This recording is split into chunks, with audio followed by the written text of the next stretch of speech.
бодиттой жишээг үзүүлсэн Японы Фукушима атомын цахилгаан станцын дэлбэрэлт болоод 2 жил болж байна. Тэгэхээр энд одоо бас Монгол улс цөмийн аюулгүй асуудалгүй байх талаар бас дараах тодорхойлгыг хийсэн байна.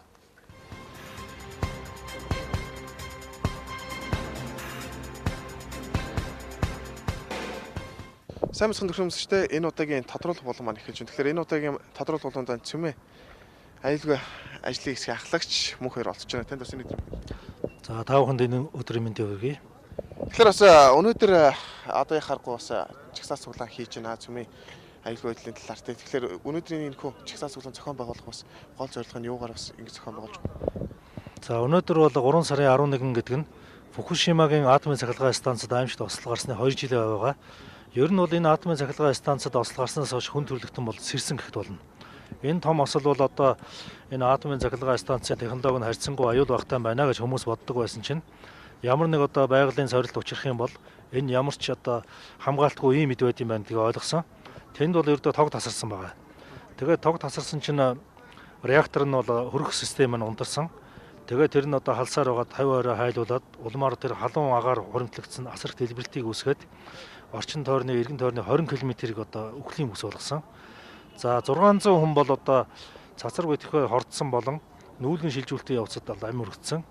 За цаашдаа мянган хүн бол авдраар өргөдөх нь одоо тодорхой болчиход байгаа.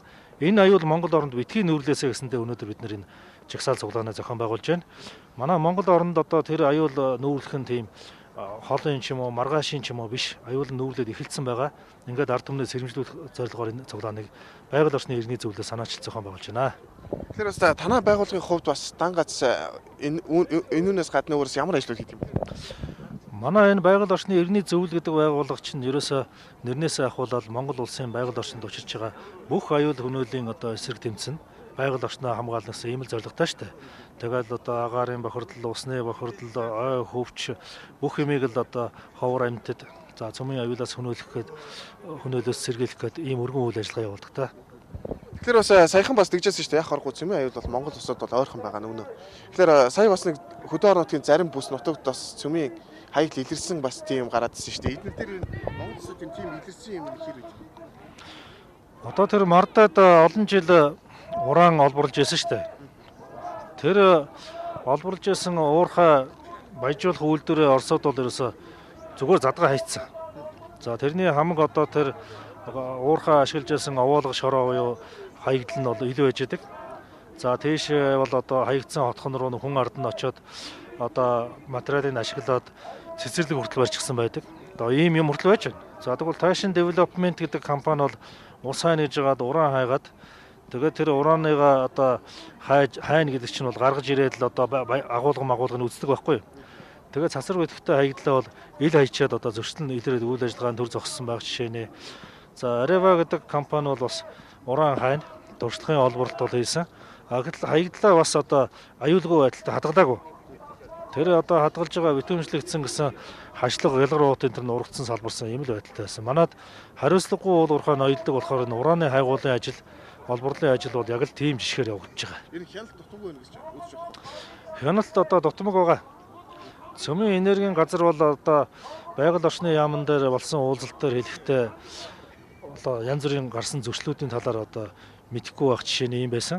Тэгээ энэ дээр ямар дүгнэлт гарсан бэ гэхээр одоо хянах энэ болцоо байхгүй юм байна гэж. Тэгээ өөрөөсөө ч гэсэн ер нь бидний төсөв санхүү бол хүрэлцэхгүй хүн хүч хүрэлцэхгүй байдаг. Ураны олон лиценз олгогдсон, ураны хайгуул өргөн явагдаж байгаа. Бид нар хүн хүч бас хүрэлцэхгүй байна гэж хэлдэг л дээ. Тэгэхээр ер нь яг цөмийн асуудал дээр ер нь төр засгийн хувьд ер нь хэр дуулууртай байна вэ? Төр засаг энэ дээр энэ бодиттой ажлуудыг энэ хэрэгжүүлж чадсан уу? Одоо бас өнгөрсөн жил бас Японоос цөмийн хаягла Монгол улсад хаягч чинь гэсэн юм бас яриа гараадсэн шүү дээ, болгож чинь гэсэн. Тэ.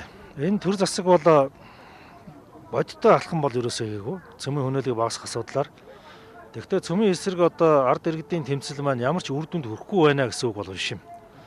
Анхандаа энийг бол одоо ил цагаанаар сурталчлаад ил цагаанаар хэрэгжүүлчихсэн бол энэ тэмцлийн дараа бол төрийн одоо томоохон өндөрлгүүд маань одоо цөмийн хаягдл уучлахгүй, цөмийн атомын цахилгаан станц барихгүй зэргээр мэдэгддэг болсон. Энэ засгийн газар ихэд бол атомын цахилгаан станц байгуулалт талаар бол бид нар ярихгүй гэх жишээнэ. Ийм одоо баг зэрэг ахиц байгаа. Одоохон атомын цахилгаан станц одоо барьчихаар байсан бол барихаа болсон гэсэн үг байхгүй юу? Тэгвэл бол одоо энэ ураны хайгуул ураны одоо шарн нутаг үйлдвэрлэх асуудал бол нээлттэй хэвээр байна. За үүнд бол одоо төр засаг одоо дуулууртай баг байна. Тэгвэл жаахан ч гэсэн одоо хоошоо ухралт хийдэг те. Улмал одоо ард нийтээр хамтдаа тэмцэж төр засаг гэдэг бол бидний төсөл зорилгыг биелүүлэх ёстой юм чинь. Одоо нурууны хүнээлийг Монгол улстай бүрмөсөн байхгүй болоо гэж уриалмаар байна.